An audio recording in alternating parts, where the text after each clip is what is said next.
Hi viewers, welcome to our channel. ప్రస్తుతం మనతో పాటు సీనియర్ జర్నలిస్ట్ జగదేవ్ గారు ఉన్నారు. వారితో ఒకసారి మాట్లాడదాం. సార్ నమస్కారం. సార్ నమస్తే.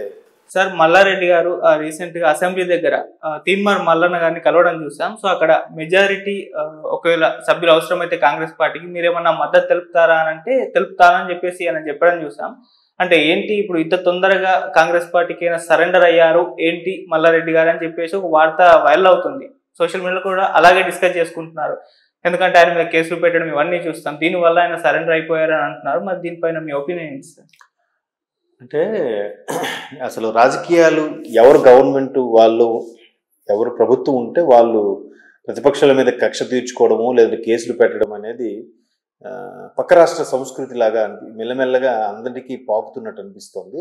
ఆ ప్రభావమో లేదో ఇంకా ప్రభావం పడలేదు కానీ ముందు జాగ్రత్తగా వీళ్ళు ఒక రకమైన భయాలతోనికి లోనవుతున్నారు. ఎందుకంటే కవిత గారికి ఈడీ నోటీసులు ఇచ్చి ఎంక్వైరీకి రమ్మన్నప్పుడు ఇదే మల్లారెడ్డి గారు అసెంబ్లీలో మాట్లాడినప్పుడు అధ్యక్ష నేను పాలమ్మినా పూలమ్మినా బోర్లు తవ్వించిన అది చేసినా ఇది చేసినా ఎంత వాడిన అయ్యాను, బట్ మేము ఎంత చక్కగా ప్రజలకు పరిపాలించుకుంటూ చేసుకుంటుంటే మా మీద కేసులు పెడుతున్నారు అధ్యక్ష, మా మీద ఎంక్వైరీలు పెడుతున్నారు అధ్యక్ష అన్నట్టు మాట్లాడారు. అంటే అది బీజేపీ సెంట్రల్ ఉన్న బీజేపీ అని వీరు ఆరోపణ బీఆర్ఎస్ వాళ్ళది.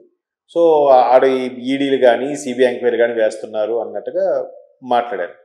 సో ఎప్పుడైతే కాంగ్రెస్ వచ్చిందో కాంగ్రెస్ ఇప్పుడు ఏమైంది స్టేట్లో ఒక పార్టీ ఇంకో పార్టీ ఛార్జ్ తీసుకున్నాక అసలు ఏంటేంటి ఎక్కడెక్కడ ఏం జరుగుతుంది అవకతవకలు ఏంటి గత ప్రభుత్వం ఎలా చేసింది దానిలో ఉన్న లోపాలేంటి గత ప్రభుత్వం చేసినప్పుడు దాన్ని మనం ప్రతిపక్షంలో వేలెత్తి చూపించాం కాబట్టి ఇప్పుడు ఆ వేలెత్తి చూపించడం మన వైపు ఉండకూడదు కాబట్టి ఏమే జాగ్రత్త తీసుకోవాలన్న దాని మీద ముఖ్యమంత్రి రేవంత్ రెడ్డి గారు సమీక్షలు సమావేశాలు నిర్వహిస్తూ అందరూ సెక్రటరీలతో పాటు ప్రిన్సిపల్ సెక్రటరీస్ కానీ లేదంటే డిపార్ట్మెంట్ వైజ్ సెక్రటరీస్ కానీ వాళ్ళందరితో సమీక్ష నిర్వహిస్తూ ఏ డిపార్ట్మెంట్ ఏంటి ఎందుకు జరిగింది దీంట్లో ఎవరు ఇన్వాల్వ్ అయ్యారు మంత్రి ఎవరు లేదంటే ఎమ్మెల్యే ఎవరు లేదంటే సదరు వ్యక్తులు ఎవరు ఏమైనా ప్రాబ్లమో దీన్ని ఎలా రెక్టిఫై చేద్దాం ఉద్దేశంలో సమీక్ష నిర్వహిస్తుంటే వీళ్ళేమనుకుంటున్నారు ఖచ్చితంగా ఇవన్నీ మనకి అటాక్ అవుతాయని ఎందుకు అటాక్ వాళ్ళ ఫీల్ అవుతున్నారు అంటే తప్పు చేశారా గత ప్రభుత్వం ఉన్నప్పుడు వాళ్ళు ఏమైనా తప్పులు చేశారా తప్పులు చేయకపోతే ఎందుకు భయపడాలి మా ఎంతసేపు మా మీద కేసులు బనాయిస్తున్నారు ఇదే ఆలోచన ఎందుకు ఆయన ఏం చేయలేదు కదా ఇంకెంతవరకు ఎవరికి కేసులు బనాయించలేదు ఎవరి మీద వారెంట్ ఇష్యూ చేయడం అలాంటివి జరగలేదు కదా ఎందుకు భయపడుతున్నారు సో ఇవన్నీ పక్కన పెడితే మల్లన్న గారు అసెంబ్లీ సమావేశంలో బయటకు వస్తున్న మల్లారెడ్డి గారిని కలిశారు ఆ మల్లన్న గారు ఈ మల్లన్న గారిని కలిసినప్పుడు తీన్మార్ మల్లన్న గారు ఏంటంటే ఆయన పర్సనల్ క్యూటీవీ సంథింగ్ ఛానల్లో మల్లారెడ్డి గారు ఎంత పెద్ద గొప్పవారు అయ్యారు పాలమ్మ పూలమ్మ అని అంటారు మా నాన్నగారు కూడా అతని సమకాలికుడే ఇట్లా అమ్మారు బట్ నా తండ్రి అంత సంపాదించలేదు కదా ఏమీ తప్పు చేయకపోతే ఎంత సంపాదిస్తారు అన్నట్టుగా ఆయన ట్రోల్ చేయడం జరిగింది ఆయన ఛానల్లో మన యూట్యూబ్లో కూడా చూసాం. అయితే ఇప్పుడు అదే మల్లన్న గారికి తీన్మార్ మల్లన్న గారికి మల్లారెడ్డి గారు కలిసినప్పుడు మామూలుగా ఈ నెల్లి కౌగులించుకుని ఏం తంబి అట్లా ఉన్నాయి ఎందుకు మల్లారెడ్డి అంతా యాక్టివ్గా ఉంటారు కదా సో కలుగుంచుకుని ఇట్లా మాట వచ్చి ఇట్లా ఈయన కాంగ్రెస్లో ఉన్నట్టుగా కాంగ్రెస్ ఫేవర్గా ఉన్నట్టుగా అందరికీ తెలిసిన విషయం ఎవరు మల్లన్న గారికి ఎందుకు ఎలక్షన్స్ క్యాన్వాసింగ్ టైంలో కూడా రాహుల్ గాంధీ గారిని వెళ్ళి పర్సనల్గా కలవడం జరిగింది. మేబీ పార్టీలోకి రావచ్చు లేదా స్పెషల్గా ఏమైనా పోస్ట్ ఇవ్వచ్చు నామినేటెడ్ పోస్టు లేదా ఒక అభ్యర్థిగా ప్రకటించవచ్చు ఇంకేదైనా రాజ్యసభ రకరకాలు ఉన్నాయి. సో ఇటువంటి నేపథ్యంలో ఇంకా కాంగ్రెస్ అభ్యర్థి కాబట్టి ఈయన మా కాంగ్రెస్కి బొటాబొటిగా మ్యాజిక్ ఫిగర్ 60 ఉంది ఇంకా 4 పైన ఉన్నాయి మాకేమైనా సపోర్ట్ అవసరమైతే ఇస్తారా అన్నట్టుగా మాట్లాడితే తప్పకుండా తమ్మి ఇస్తాను అని అంటే దాన్ని ఎలా తీసుకోవచ్చు పార్టీ జంప్ అవుతారనే మన ఇష్టం లేదా ఒకప్పుడు రేవంత్ రెడ్డి తర్వాత మల్లారెడ్డి గారు ఒకే పార్టీలో పనిచేసిన వ్యక్తులు కాబట్టి టీడీపీలో సో అందుకు ఫేవర్గా ఉందని ఇందులో వచ్చేస్తారా లేదా ప్రతిపక్షంలో కూర్చోవడం ఇష్టం లేక సోషల్ మీడియాలో అత్యంత ఫాలోయింగ్ అన్న పొలిటికల్ లీడర్గా ఉన్న మల్లారెడ్డి గారు ప్రతిపక్షంలో కూర్చోవడం ఇష్టం లేక గవర్నమెంట్కి వచ్చేస్తారా ఇలాగ రకరకాల అంశాల మీద చర్చ నడుస్తుంది. ఎవరికి తోచింది వాళ్ళు రాసుకోవడమే ఎవరికి తోచింది వాళ్ళు చెప్పడమే. బట్ ఆయన అంటే గౌరవంగా బీఆర్ఎస్గా గెలిచాడు బీఆర్ఎస్లో కూడా మంత్రి అయ్యాడు ఇప్పుడు మళ్ళీ బీఆర్ఎస్ తరఫున గెలిచారు కాబట్టి ఒక సాటి మిత్రుడు అన్నా తప్పకుండా సపోర్ట్ చేస్తాం అబ్బా అంటే బయట నుంచి కూడా సపోర్ట్ చేయొచ్చు అక్కడ ఖచ్చితంగా పార్టీలోకి చేయాలని లేదు కదా దానివల్ల ఏమవుద్ది బీఆర్ఎస్ పార్టీలో కూడా ఇబ్బంది అవుతుంది కదా ఆ సందర్భంలో ఆయన అలా అన్నట్టుగా వార్తలు వస్తున్నాయి అలాగే అనుంటారు దాన్ని మనం వేరే యాంగిల్లో తీసుకోలేదు ఈ కేసులకు భయపడి వీళ్ళే కాంగ్రెస్ వెళ్ళిపోతారు కాంగ్రెస్కి సపోర్ట్ ఇస్తారు అనుకోవడం కూడా కరెక్ట్ కాదేమో.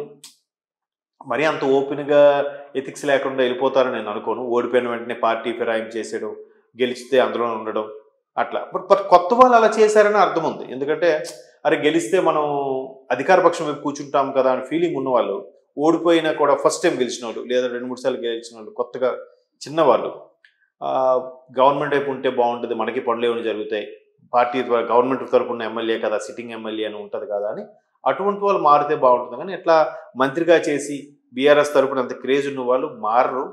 మారిన టైం పడుతుంది. ఇప్పుడైతే మారకపోవచ్చు. మళ్ళీ ఎలక్షన్ టైంకి ఎలా చేంజ్ అవుతుందో చెప్పలేం.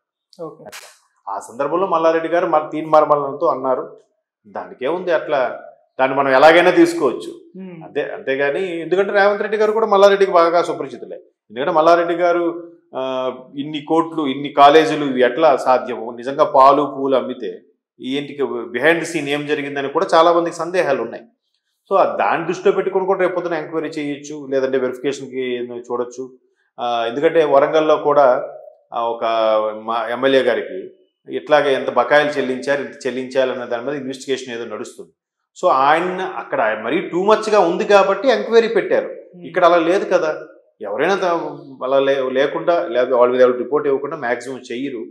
మరీ కక్షపూరింపుగా రాజకీయాలు ఉంటాయని నేను అనుకోవట్లేదు రేవంత్ రెడ్డి గారి ప్రభుత్వంలో.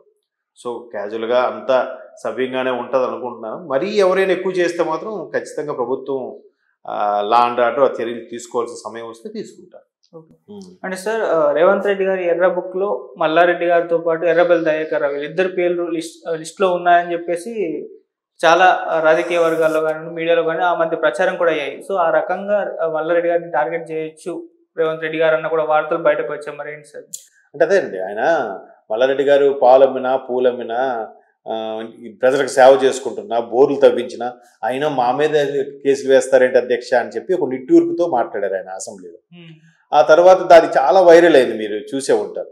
సో తర్వాత ఎర్రబెల్లి గారి విషయంకి వస్తే ఆయనే ఒకసారి ఒక క్యాన్వాస్ని కూడా చెప్పారు కదా రేవంత్ రెడ్డి గారు. ఏమని, ఆ రోజు నోటుకు ఓటు విషయంలో కూడా ఎవరు అమ్ముడుపోయారు ఏంటి, దేనివల్ల నేను అలా బుక్ అవ్వాల్సి వచ్చింది, నేను చేసిన తప్పే కాదు, అలా బుక్ చేశారు, అలా క్రియేట్ చేశారు, ఆ నమ్మక ద్రోహి ఎవరో తెలుసు అన్నట్టుగా కూడా ఆయన చాలా సందర్భాలు మాట్లాడడం జరిగింది. మేబీ అందువల్ల కక్ష సాధింపుగానే ఉంటారు అన్నట్టుగా అనుకుంటున్నారు. అలా అనుకుంటే ఫస్ట్ కేసీఆర్ గారు ముఖ్యమంత్రి వాడి మీద వీడి మీద కూడా చేయొచ్చు కదా. అలా కాదు కదా. కేసీఆర్ గారు పడిపోయారనగానే, లేదంటే దెబ్బ తగిలిందనగానే, హాస్పిటల్లో జాయిన్ అయ్యారనగానే వెంటనే డాక్టర్లు పంపించి పర్యవేక్షణ చేశారు. దాని తర్వాత ఈయన స్వయంగా వెళ్ళి చూసి వచ్చారు. అట్లా అనుకుంటే వీళ్ళు చూడరు కదా. అంతే కదా. ఈయనకి ఏమైనా జరిగినప్పుడు లేదంటే వీళ్ళతో ఇంట్లో శుభకార్యం అయినప్పుడు కనీసం ఎవరైనా ట్విట్టర్ ద్వారానే స్పందించారా? రేవంత్ రెడ్డి గారికి అరెస్ట్ చేసి లేదంటే ఇబ్బంది ఉన్నప్పుడు ఎవరైనా అలా మాట్లాడారా? మాట్లాడలేదు కదా. కష్టకాలంలో ఎవరు సపోర్ట్ ఇవ్వరు. బట్ ఈయన మాజీ ముఖ్యమంత్రి కష్టకాలంలో ఉంటే ఈయన వెళ్ళి మరి పరామర్శించి సపోర్ట్గా ఉన్నాడు కదా. మరి ఇంక దాన్ని ఎలా చూడాలి చెప్పండి. కక్ష సాధిస్తాడా లేదా కక్షలేం పెట్టుకోకుండా ప్రజాపాలన సాగిస్తాడని మీరే చూస్తారు. ఒకవేళ ఉన్న రాజకీయ నేపథ్యంలో డిఫరెంట్గా ఉంటాయి. ఇలా ఉండవు, దొరకరు అవి. మరీ పక్క రాష్ట్రంలో లాగా దొరికిపోయేలాగా సిల్లీగా కావాలని ఇరికించేసి కేసులు గీసులు ఉన్నాయన్నా కూడా రాష్ట్రంలో ఉన్నాయి ఇక్కడ లేవని చెప్పి అలాంటి ప్రయత్నం చేసే కుళ్ళు రాజకీయాలు అయితే, అవకాశవాద రాజకీయాలు అయితే ఇక్కడ ఉండవని నా అభిప్రాయం.